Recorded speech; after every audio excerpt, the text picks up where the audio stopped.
क्या आप लोगों के साथ कभी ऐसे हुआ है कि जैसे ही घर में मेहमानों के आने की खबर आई तो आपकी अम्मी ने घर की ऐसी डिटेल सफाई शुरू करवा दी कि जैसे मेहमानों ने हर एक कोने का इंस्पेक्शन करना हो, और अगर कहीं डस्ट मिल गई तो आपके नंबर कट जाएंगे। हम आपको बताएंगे 4 ऐसी चीजें जिनकी सफाई ना करना घर में बीमारी को दावत देने के मुतरादिफ है, और अक्सर लोग इन चीजों को मिस कर जाते हैं। बर्तन साफ करने वाले स्पंज में बाथरूम से ज्यादा जरासीम हो सकती हैं।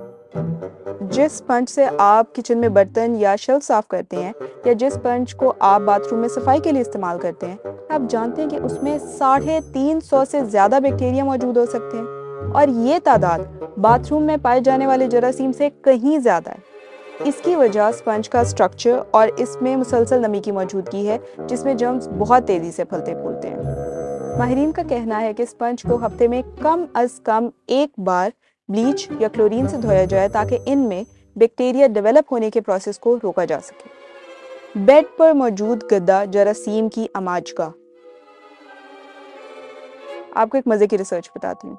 Royal society open science journal में 2018 में पब्लिश होने वाली एक रिसर्च में एक चिंपैंजी के ज़ेरे इस्तेमाल बिस्तर को एक इंसान के ज़ेरे इस्तेमाल मैट्रेस के साथ हाइजीन को जहन में रखते हुए कंपेयर किया गया। पता रिजल्ट क्या था?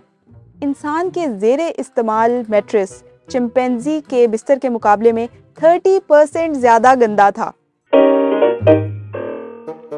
वजह यह है कि ह्यूमन बॉडी हर रोज़ 1.5 ग्राम्स डेड सेल शेड करती है, जो खामोशी से मैट्रेस का हिस्सा बन जाते हैं। साथ ही गर्दो गुबार और पसीने की वजह से हमारे मैट्रेस बैक्टीरिया के फलने फूलने के लिए एक आइडियल जगह बन जाते हैं। इसलिए मैट्रेसेस की रेगुलर सफाई बहुत ज़रूरी है। माहिरीन गद्दे और बिस्तरों को हर कुछ दिन बाद धूप में रखने पर भी जोर देते हैं ताकि इनमें पैदा होने वाली नमी को कम किया जा सके।